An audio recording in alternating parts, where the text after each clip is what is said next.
guys, welcome back to my channel. So today we're going to be reacting to Casual Chuck's episode 2, The Zone. I have already done reactions to episode 0 and episode 1, I believe. So 2 is next on the list. I also was recommended to watch this whole series by you guys, the viewers. So I appreciate you guys so much for having me react to this whole entire series on Casual Chuck's channel. Let's get on into watching episode 2 because I'm really excited to hear some new information about SB19.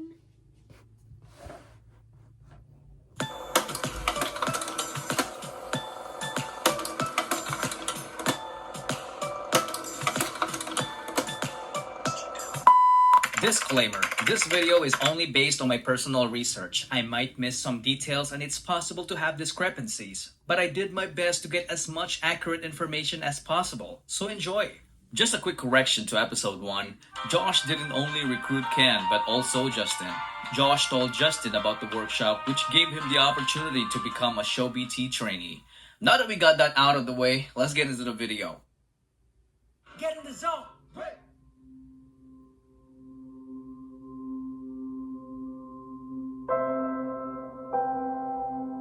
Everyone has that one thing that makes them feel good about themselves. Like they're in control.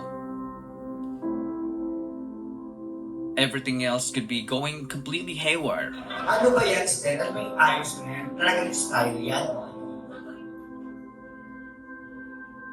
Like the world is completely falling apart around you. Minsan na makita ng tao kung gaano kami naghihirap.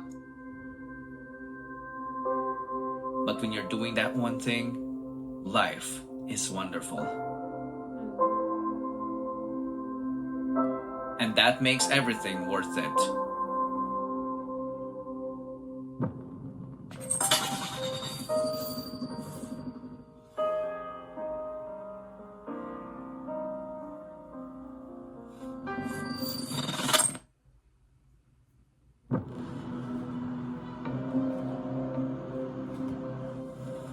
몬테로 씨, 검사 결과가 나왔습니다. 임신인가요? 아니요, 임신은 아닙니다. Then why do I feel weak lately? Mrs. Montero, you are HIV positive. What? Addie Hong. She could have easily become a popular celebrity in the Philippines. Back in Korea, she was a well-established theater actress, a vocal, dance, and beauty coach, a one-woman show. But instead, she chose to use her experience to guide and nurture the boys to reach their highest potential. Along with Tatang Robin, she was also one of the main reasons why SB19 is where they are now. She is popularly known as Miss Hongganda, and we will see her often in this video. Before SB19's debut, they tried to establish an online presence, so on May 16, 2018, they created their Facebook page. This could possibly be the unofficial date they were formed. They started posting song covers like these. Send me your location, let's focus on communicating, cause I just need the time and place to come through, yeah. I hope he buys you flowers, I hope he holds your hand. And dance covers like these. Lean with it, down with it, hit them folk, now stab with it. Then you stop. They became more active in social media while maintaining their regular performances in small events. They did this until it was almost time for their debut. We have good news for you guys. Kasi after the very, very long wait, finally, yes, finally, we will be releasing our debut single entitled Tila Luha! October crying. 26, 2018. SB19 finally debuted with their ballad single called Tila Luha. But did you know that it wasn't the only song that they had at the time? They also had Love Goes, but they chose to debut with Tila Luha to capture the hearts of the Filipino people because the lyrics are in Tagalog. They then started promoting their debut song in every way they could think of. November 17, 2018 marked SB19's first ever live stream to promote their debut single. Magsimulan natin! ang first SB Talent Camp Facebook Live. 박수! ganyan po ba? Three. Let's wait for 10 na lang. 10 viewers. Despite the that touches me because, you know, everybody has to start somewhere. Even idols, you know, they start somewhere. They start as trainees and they start as their debut, and they're always that debut. A part of their career is the most stressful, anxiety-ridden, terrifyingly happy, nervous feeling that you could have, because like, you know what you're capable of and you know what your group is worth, but you know it's up to the, you know, the public to like you or not. And I feel like that's the same thing, especially when they're saying like, how many viewers do we have right now? And they only have 3 viewers, but those 3 viewers will still be where they are even after, you know, years to come. Like, they will still be the fans that stayed to the very end. very few viewers, they went all out to entertain them. See, that's what I mean. 저는 너무 배고파요.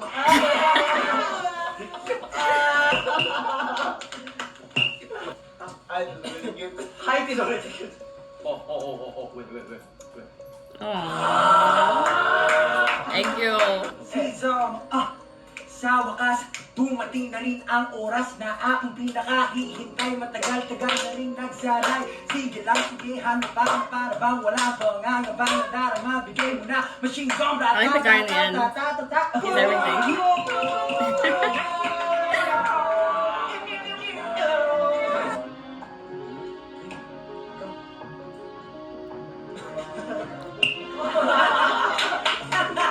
Ladies and gentlemen, the among the SB19 is a chic member.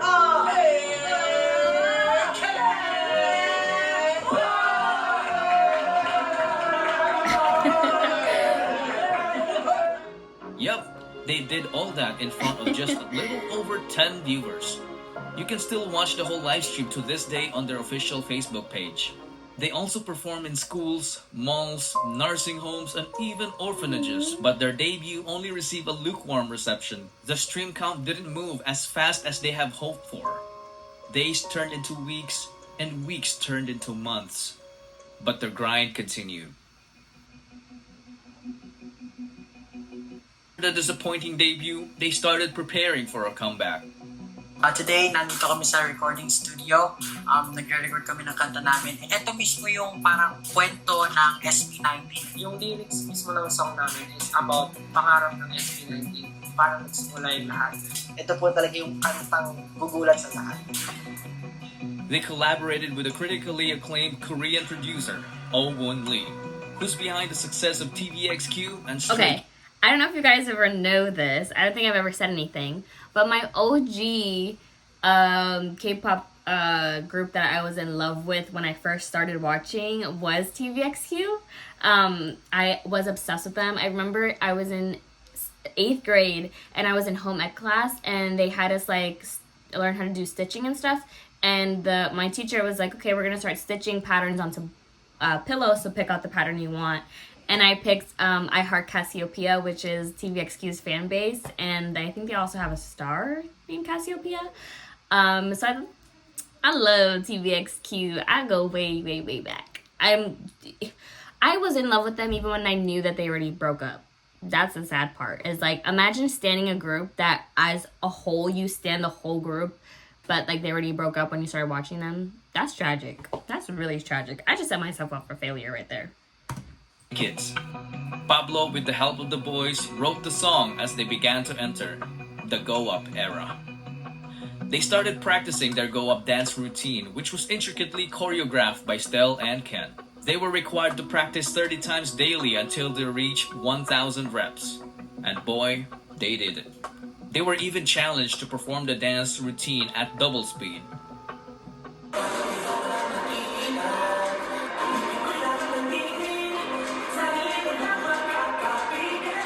And they still have smiles on their faces.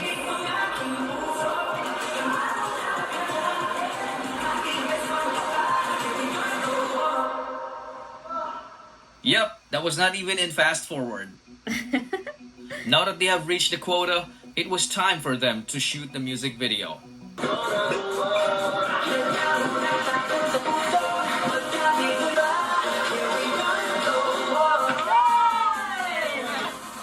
July 19, 2019. SB19 dropped their Go Up music video. Expectations were higher because this was the song that showcased their singing, dancing, and songwriting skills. But for some reason, it has also met a lukewarm reception. They then started promoting the song using the methods they know. They even reacted to their own music video.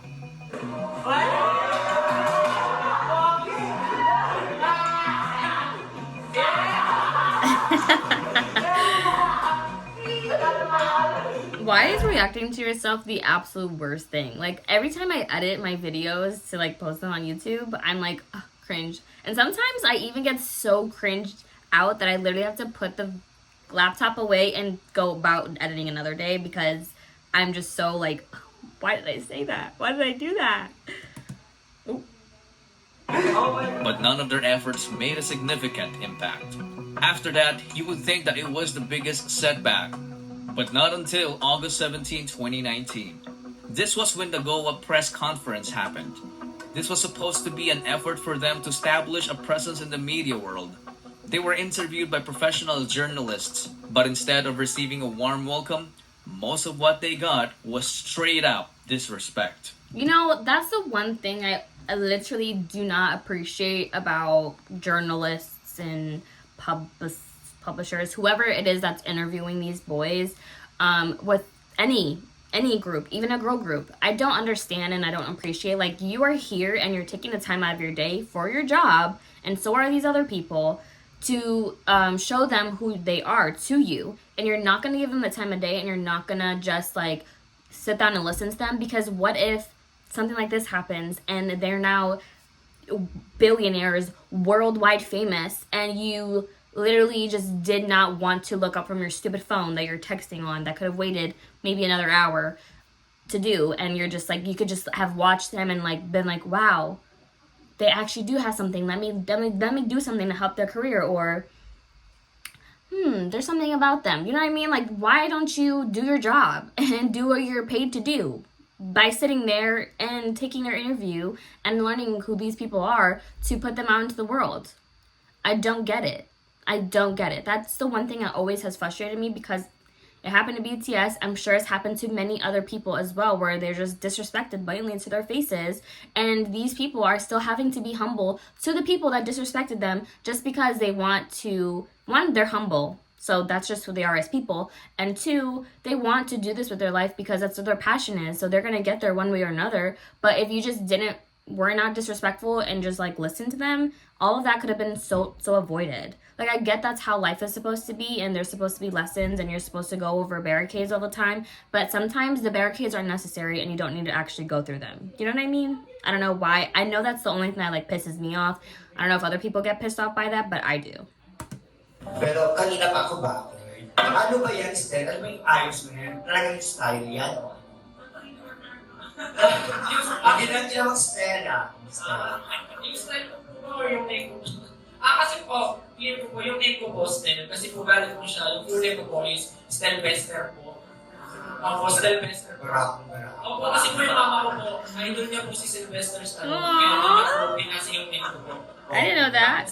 Yung style ko naman po ngayon, actually po, hindi ko po alam eh. Kumbaga, kung ano lang po yung naisip ko, ito yung sagot ko, sige, ganito na lang yung buhok ko, parang ganito po, yun na lang po yung inaisip ko. Pero wala po. So lahat kayo straight? Opo. Pero may gulot po. May gulot po lang. Sa kanin na po gulot talaga ako. Wala naman po masama yun. Hindi ba siguro? Honestly, like, okay, so you're wanting to get to know them as a group. So the question you have is if you're straight or gay. Are you asking that because you actually care about their sexuality, or are you asking them that because you want to make fun of them and put as the big ass headliner boy group just came out, SB19, one member is gay? What was the point of the question of asking if he's gay or straight? Like, that's just kind of weird to me, and that has nothing to do with the group, in my opinion. I mean, I guess it does if they're asking the question in a genuine, concerned way, if they're asking because they want to know if they do support LGBTQ, or, like, if they're asking them that to, like, be malicious. You know, like, I don't know where the question is lying from, but it kind of rubbed me the wrong way a little bit. Still, kasi po, madalas po siya rin kasi mas matagal na po kami magkaibigan. Close din po kasi siya madalas sa mga babae. So siguro po, baka po akalain niyo medyo weird po yung Kasi makeup siya ngayon, no? Parang bakla. They're all wearing makeup. What are you talking about? Like, that's so stupid. Ew, I hate that. Hindi, joke lang. For yun nga po, gano'n lang po siguro, medyo meron lang po siya parang banners na girly, pero hindi po, wala po problema sa isa. Na-clear na kanina yung about sa naging issue. Kasi sabi nyo kanina may mga pa-hold sa kaya. We're not bothered by the fact that you sound like a kid. Hindi kayo napapakatar sa tunok nyo na hindi kayo Pilipino, hindi ko niyan. Hindi po kami nababother kasi po, Sa totoo, sa bother na.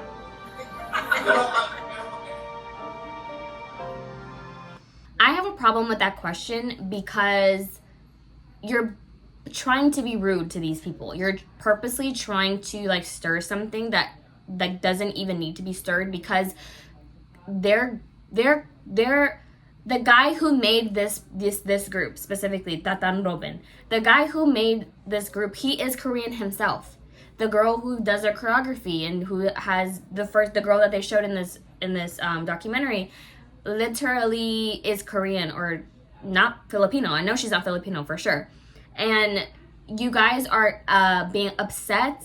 This interview is upset the fact that these boys are not singing in Filipino and they sound like they're Korean. I understand how you can feel disrespected a little bit because there are Filipinos not staying true to their culture, let's say, but they're going based off of an entertainment company that's based off of a Korean guy who is the CEO of the whole entire thing and who is bringing what Korean culture, entertainment culture has done in Korea and bringing it to the Philippines. So how can you be upset about something that is based in Korean? You cannot be upset about that. Like, that just doesn't make any sense to me. Like, what? And at the end of the day, they do sing in Tagalog. They literally did. Like, in their debut song that didn't make it anywhere, they literally sang in Tagalog. They used a song that was in Tagalog as their debut. So why are you being, like, what? Like, I just really don't understand people who have unnecessary beef for no reason. That does not sit well with me, and it doesn't make any sense to me. Like, no. Go somewhere else with that question. And I think the reason why it pisses me off the most is because these boys that are up here are only trying to answer the question as the best they can and still keep morale and the positivity up. And you know how hard it is to be asked that question, wanting to say what you truly want to say and be like, don't be disrespectful, don't talk to me like that, and you can't do this. You can't do what I just did right now because then your whole group is going to look like crap and look like they're disrespectful and they're mean because of the way you responded. But if I didn't respond that way for only just because I wanted to be rude, it's because you brought to me something rude. You know what I mean? Like, I know I'm like going in on this because it just rubs me the wrong way. I think that's so rude and disrespectful. That's so rude and disrespectful.